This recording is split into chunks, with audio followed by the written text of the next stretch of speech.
కోటాన జీవము నీవే కొండాయు కోటాన జీవము నీవే ధర్మశాస్త్రము తరచితి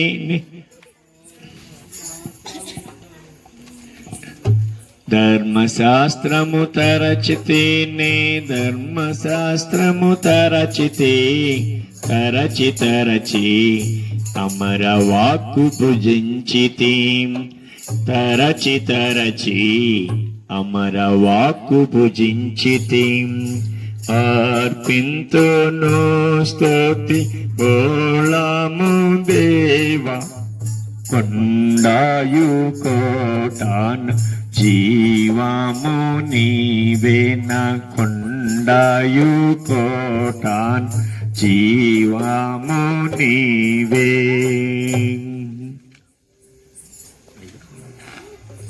మానమాయం సమరస సోయగాన కాంతి దాంతి శాంతి ప్రశాంతి. మరియా నీకు శుభం. మరియా భయపడకు. ఆ శుభవచనం ఏంటమ్మా? నీవు గర్భము ధరించి ఒక కుమారుని కని ఆయనకు యేసు. నేను పురుషుని ఎర్రని దానను, ఇది ఎలాగూ జరుగును? పరిశుద్ధాత్మ నీ మిందికి వచ్చును, సర్వోన్నతుని శక్తి నిన్ను కమ్ముకొనును గనుక నీకు పుట్టబో శిష్యుడు పరిశుద్ధుడై దేవుని కుమారుడు అనబడును. మరియు నీ బంధువురాలైన ఎలిజబెత్ కూడా తన వృద్ధాప్యమందు ఒక కుమారుని గర్భము ధరించి ఉన్నది. గొడ్రాలనబడిన ఆమెకు ఇది 6వ మాసము. దేవుడు చెప్పిన ఏ మాటయు నిరర్ధము కానేరదు. ఇదిగో ప్రభుదాసులు అలా నీ మాట చెప్పున జరుగునుగాక. ప్రకాశరాజపీఠ గర్భవత గుణవతురాలు యోగిరాలు ఎంతో మంచి పిల్ల అనుకున్నాను. నన్ను ఇంత అన్యాయం చేస్తుందని నా కల్లో కూడా ఊహించలేదు.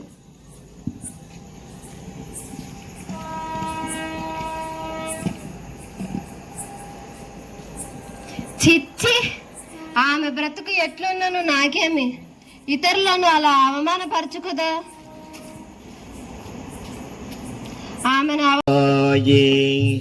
సూర్యుడే విరాజవిల్లు ప్రశాంతి. యోసేపు, ఓ యోసేపు, దావీదు కుమారుడైన యోసేపు, నీ భార్య అయిన మరియను చేర్చుకొనుటకు భయపడకుము, వెనుకాడకుము. ఆమె గర్భము ధరించి ఉన్నది పరిశుద్ధాత్మ వలన మాత్రమే గనుక ఆమె ఒక కుమారుని కనును. వారి పాపములను ఆయన తన ప్రజలను వారి పాపముల నుండి ఆయనే రక్షించును గనుక ఆయనకు యేసు అను పేరు పెట్టుదు. యోసేపు, ఆమె కన్య గర్భవతి అయి ఒక కుమారుని కని ఆయనకు ఇమ్మానుయేలను పేరు పెట్టుదు. ప్రభువు తన ప్రవర్తన ద్వారా పలికిన మాటలు నెరవేరునట్లు ఇదంతయు జరుగును. ఆకాశమే ప్రకాశరాజపీఠమాయే. ప్రభు, రేపే వెళ్ళి మరియను నా భార్యగా చేసుకుందును.